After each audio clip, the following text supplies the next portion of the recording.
Hello everyone, welcome to my YouTube channel. आज के इस वीडियो में हम बात करेंगे ईएमआरएस टीजीटी की आंसर की। इस वीडियो में मैं बायोलॉजी का पार्ट कवर करूंगी। साइंस सेक्शन में जो बायोलॉजी का पार्ट था उसको कवर करूंगी। आपको पता लग जाएगा कि किस तरह के क्वेश्चंस थे और उनके पॉसिबल आंसर क्या हो सकते हैं। जिन स्टूडेंट्स ने ये ईएमआरएस टीजीटी का पेपर दिया है उनके लिए तो ये वीडियो हेल्पफुल रहेगी। इसके अलावा जो स्टूडेंट फर्दर कभी ईएमआरएस टीजीटी की प्रिपरेशन करना चाहता है तो उनको भी आइडिया लगेगा कि किस तरह के क्वेश्चंस जो हैं, स्पेशली बायोलॉजी के पार्ट के किस तरह के क्वेश्चंस जो हैं वो पूछे गए हैं। तो हम यहाँ पे बायोलॉजी का पार्ट जो है वो कवर करेंगे ताकि आपको आइडिया लगे आपको बायो किस तरीके से पढ़नी है। तो यहाँ पे जो साइंस सेक्शन है वो कंबाइन था, जिसमें केमिस्ट्री, फिजिक्स और आपकी बायोलॉजी तीनों पार्ट को इंक्लूड किया गया था। लेकिन हम मेन फोकस करेंगे बायोलॉजी के क्वेश्चंस पे। तो this question is the system of scientific nomenclature was introduced by Carolus Linnaeus while writing by hand genus and species names have to be underlined separately. When scientific name is printed, then which of the following option is used?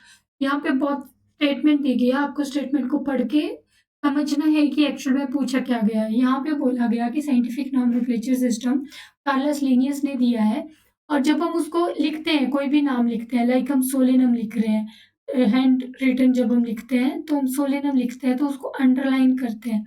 तो लेकिन जब वो print होता है तो print होते time हम इनमें से किस फॉर्म में उसको प्रिंट किया जाता है? So that is printed in italics. Italics form में जो है उसको प्रिंट किया जाता है। Next question is pea plants can have round seeds or wrinkled seeds. One of the phenotype is completely dominant over the other. A farmer decides to pollinate one flower of a plant with round seeds using pollen from plant with wrinkled seeds. The resulting pea pod has all round seeds. Which of the following conclusion can be drawn? तो पहले हम questions को समझेंगे। इन्होंने बोला है कि P plants के पास राउंड सीड और रिंकल्ड सीड्स हैं और एक फिनोटाइप जो है कम्प्लीटली डोमिनेंट है दूसरे के ऊपर। फार्मर ने डिसाइड किया one flower with round seeds using pollen from plant with wrinkled seeds. जब आप एक क्रॉस पढ़ते हो तो आपको आइडिया होगा कि राउंड सीड्स जो होते हैं वो डोमिनेंट होते हैं ओवर द रिंकल्ड सीड्स। तो हम इस तरह से उस क्रॉस को लिखते हैं। तो ये बोल रहे हैं जब रिजल्टिंग पॉड हमारे पास मिले, जिसका क्रॉस हमारे पास इस तरह से बनेगा, वो जो है सारे राउंड है। अब हम इससे क्या कंक्लूजन निकाल सकते हैं कि क्यों राउंड है? So first is the allele for round seeds is dominated over that of wrinkled seeds. That is right statement, क्योंकि अगर ये डोमिनेंट है तभी R जो है इसको सप्रेस कर पा रहा है wrinkled seeds को। Next is the plant with round seeds is heterozygous. तो प्लांट जो है राउंड सीड वाला हेट्रोजाइगस है, लेकिन ऐसी कंडीशन नहीं होगी, दोनों जो है होमोजाइगस होंगे और जो हमारे पास F1 हाइब्रिड बनेगा वो हमारे पास हेट्रोजाइगस होगा। सो this is wrong statement. The plant with wrinkled seeds is homozygous. तो जैसे कि दोनों केसेस में, राउंड सीड्स और रिंकल्ड सीड्स के केसेस में, होमोजाइगस कंडीशन जो है वो प्रेजेंट रहेगी। सो दिस इज राइट स्टेटमेंट। तो इसका आंसर हमारे पास होगा ए एंड सी ओनली। दोनों स्टेटमेंट करेक्ट है, बी स्टेटमेंट हमारी इनकरेक्ट है। Next question is question number 49. Pesticides are used extensively for a high yield in the fields. These are absorbed by the plants from the soil along with water and minerals. From the water bodies, these pesticides are then taken up by aquatic animals and plants. As these chemicals are not biodegradable, they get accumulated at each trophic level and magnify the effect of pesticides. This process is called as। बहुत लंबी statements डाली गई थी questions को confuse करने के लिए, लेकिन बहुत ही सिंपल क्वेश्चंस पूछे थे। नो डाउट स्टेटमेंट में टाइम कंज्यूम बहुत ज़्यादा हो रहा था, लेकिन अब अगर आप एक बार में अच्छे से क्वेश्चंस को पढ़ पाते तो आप उसका आंसर अच्छे से दे सकते थे। तो यहाँ पे पूछा गया है जो बायोडिग्रेडेबल केमिकल्स होते हैं they get accumulated at each trophical level और मैग्नीफाई होते रहते हैं। when the term magnify is used और increase concentration used, तो इस प्रोसेस को हम कहते हैं बायो मैग्निफिकेशन। हर ट्रॉपिक लेवल के साथ जो है ये मैग्नीफाई होती रहेगी। Next question is a few layers of cells beneath the epidermis are simple permanent tissues. Parenchyma is the most common simple tissue. These are living cells. Parenchyma makes the plant hard and strong. The flexibility of plant is due to, ये statement सिर्फ आपको understand करने के लिए question हमारा ये रहा। यहाँ पे हमें बोला गया है parenchyma most common simple tissue है और स्क्लेरेन्काइमा प्लांट को हार्ड एंड स्ट्रॉन्ग बनाता है। सो ऐसा कौन सा टिश्यू है जो फ्लेक्सिबिलिटी प्रोवाइड करता है? सो कोलेनकाइमा जो होता है हमारा फ्लेक्सिबिलिटी प्रोवाइड करता है। रिजिडिटी और फ्लेक्सिबिलिटी के लिए हमारा कोलेनकाइमा रिस्पॉन्सिबल होता है। नेक्स्ट क्वेश्चन जो है हमारा न्यू एजुकेशन पॉलिसी से लिया गया है, that as per new education policy the assessment of education should be formative, competitive, promote learning and development, test higher order skills. तो first, third and fourth statement जो है इसमें करेक्ट है। B summative only जो है वो correct नहीं है, तो इसका आंसर हमारे पास होगा थर्ड। और ये next question is as per NEP what percentage of the gross domestic product is recommended to be spend on education. So 6% GDP को रेकमेंड किया गया है स्पेंड करने के लिए। न्यू एजुकेशन पॉलिसी पे बहुत क्वेश्चंस थे, ये क्वेश्चंस आप देख सकते हो। हम अभी बायोलॉजी वाले पार्ट्स पे मेनली फोकस करेंगे। और नेक्स्ट क्वेश्चन इज प्लाज्मोडेस्माटा जो होते हैं वो प्रोटोप्लाज्मिक कनेक्शन होते हैं, क्योंकि दो सेल के बीच में, जैसे दो सेल प्रेजेंट हो उनके बीच में कनेक्शन प्रेजेंट रहता है और उसको हम कहते हैं protoplasmic connection, plasmodesmata. Next question is the BOD value of clean water. Clean water की बीओडी वैल्यू जो होती है हमेशा लेस देन 5 ppm रहती है, 1 to 5 ppm के बीच में रहती है। So this would be less than 5 ppm। Next question is this is from the part of chemistry. So next is arrange the contribution of following scientists in a chronological order from the early to recent। इसका मतलब है कि आपको बताना है कि सबसे पहले किस साइंटिस्ट ने डिस्कवरी की, उसके बाद किसने की। तो इन साइंटिस्ट के अकॉर्डिंग आपको उनको क्रोनोलॉजिकल ऑर्डर में डिवाइड करना है। सो फर्स्ट यहाँ पे दिया है रॉबर्ट हुक। रॉबर्ट हुक ने जो है वो सेल को डिस्कवर किया था। तो रॉबर्ट हुक जो है फर्स्ट में ही रहेगा। उस यहाँ पे थर्ड और फोर्थ ऑप्शन में रॉबर्ट ब्राउन दिया है जो रॉन्ग है, क्योंकि रॉबर्ट ब्राउन ने न्यूक्लियस को डिस्कवर किया था जो बाद में डिस्कवर हुआ था सेल के बाद। तो यहाँ पे रॉबर्ट हुक के बाद दोनों उसमें ल्यूविन हुक को दिया है। ल्यूविन हुक ने माइक्रोस्कोप को डिस्कवर किया था, so this is also right. Then Robert Brown दोनों में दिया हुआ है, परकिंजे भी दोनों में दिया हुआ है। देन उसके बाद हमारे पास बर्चॉव एंड स्केल्डन एंड सवान दिया हुआ है। स्केल्डन एंड सवान ने जो है वो सेल थ्योरी दी थी और बर्चॉव ने दिया था ओमिनो सेलुलर ई सेलुलर। ये हर एक सेल जो है प्रीवियस वन से डिवाइड होके बनता है। सो बर्चॉव ने बाद में जो है थ्योरी दी थी, स्केल्डन एंड सवान की थ्योरी पहले आई थी। सेकेंड ऑप्शन जो है यहाँ पे करेक्ट रहेगा क्रोनोलॉजिकल ऑर्डर के according. Next is four limbs of cat used in walking, whales used in swimming and bats used in flying are an example of।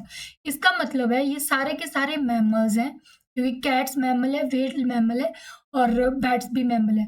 Mammals है लेकिन ये तीनों का ओरिजिन तो सेम है, लेकिन ये फंक्शन जो है डिफरेंट कर रही है। इसका मतलब है कि यहाँ पे जो है डाइवर्जेंट एवोल्यूशन हो रही है, डाइवर्ज हो रही है, कि एक जगह से चीजें डाइवर्ज हो रही है।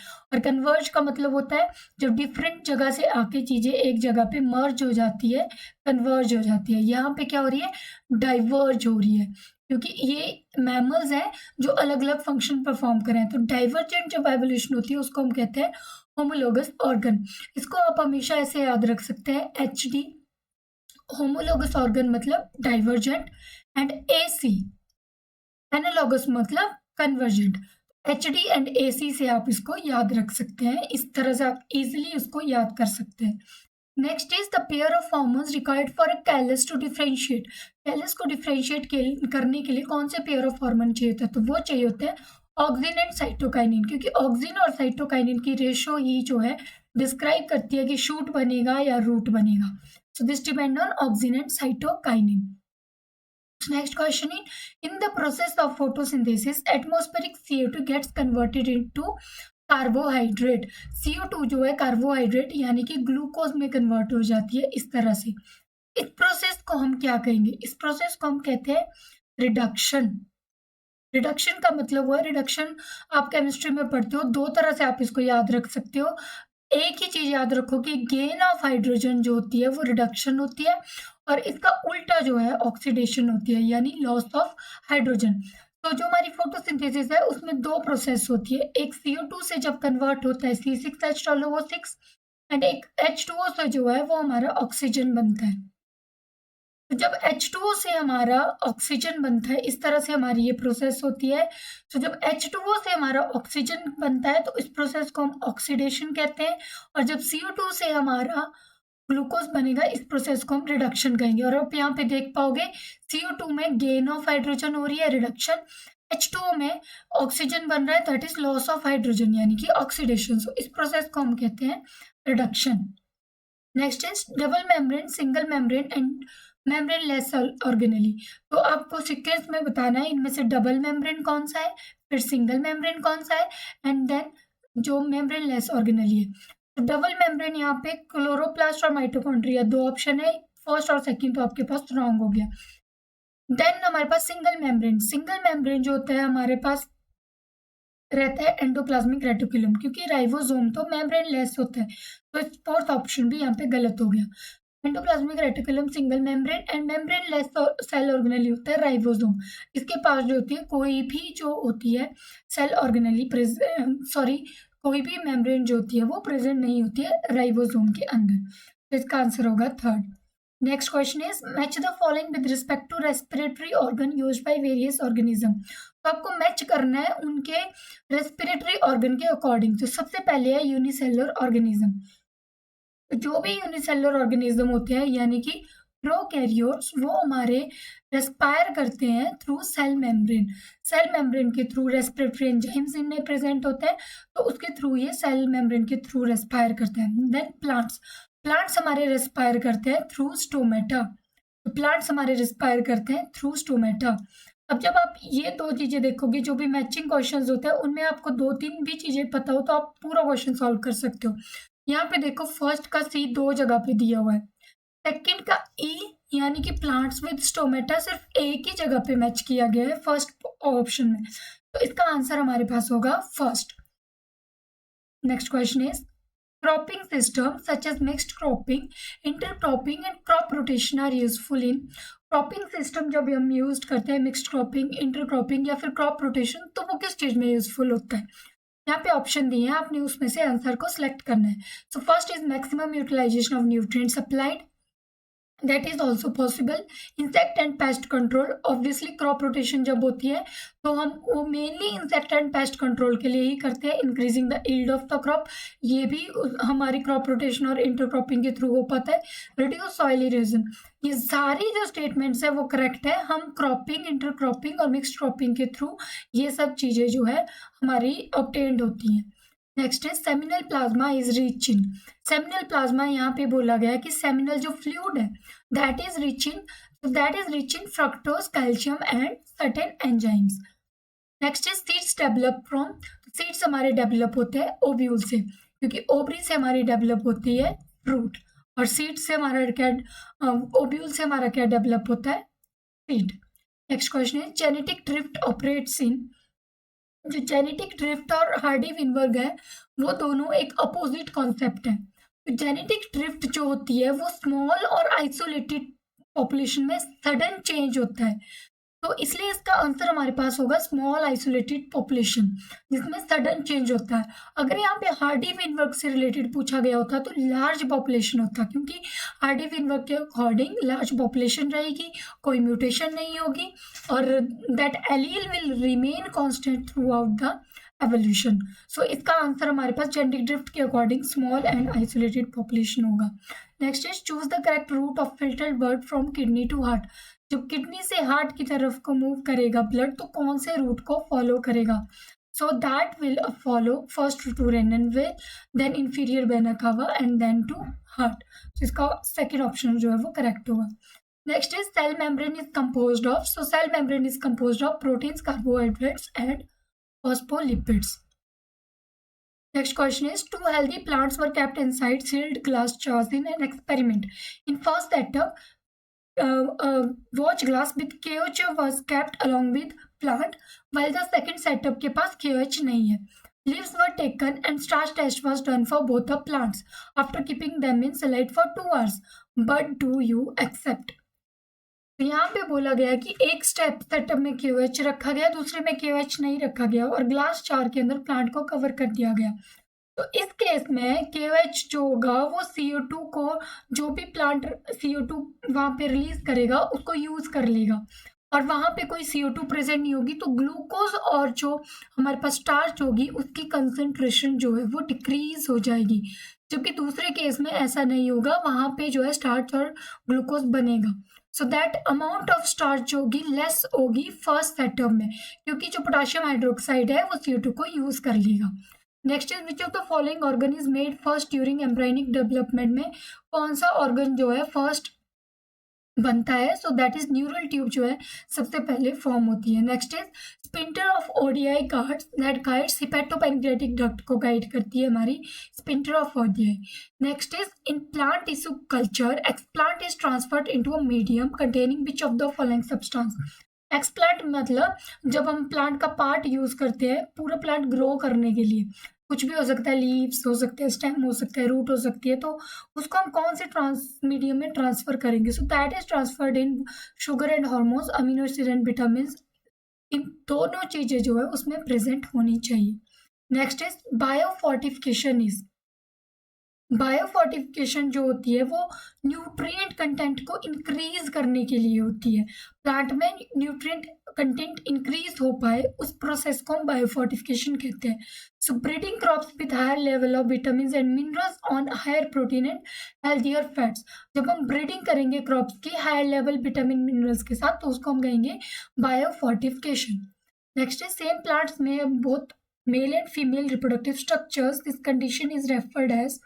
जब मेल और female reproductive structure same plant के ऊपर प्रेजेंट होती है तो उसको हम कहते हैं मोनोइशियस कंडीशन।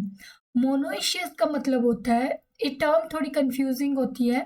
मोनोइशियस मतलब एक ही के ऊपर एक ही वियर कर रहा है, only one plant wearing both organ, both यानी कि बाईसेक्सुअल है। बाईसेक्सुअल, इसको आपने बाई और मोनो को कंफ्यूज नहीं करना है कि बाई 2 है मोनो 1 है, नहीं। मोनोशियस मतलब सिंगल वियर करने वाला, बाईसेक्सुअल मतलब दोनों सेक्स। और अगर हम बोलेंगे डाइशियस, डाइशियस का मतलब है दो सेक्स वियर करने वाला, डिफरेंट उसमें, and that will be unisexual, यानी एक प्लांट के ऊपर सिर्फ एक ही प्रेजेंट होगा। सो मोनोशियस बाईसेक्सुअल होता है, डाइशियस मतलब यूनिसेक्सुअल। तो अगर दोनों मेल एंड फीमेल एक ही प्लांट के ऊपर प्रेजेंट है so that is monoecious. And next condition हमसे पूछे heterothallic and homothallic. Hetero means different, जब दोनों मेल एंड फीमेल डिफरेंट में होंगे, एंड होमो मीन्स जब मेल एंड फीमेल जो है सेम में होंगे। तो हमसे सेम में पूछा है तो that will be monoecious and homothallic condition. तो इसका आंसर होगा ए।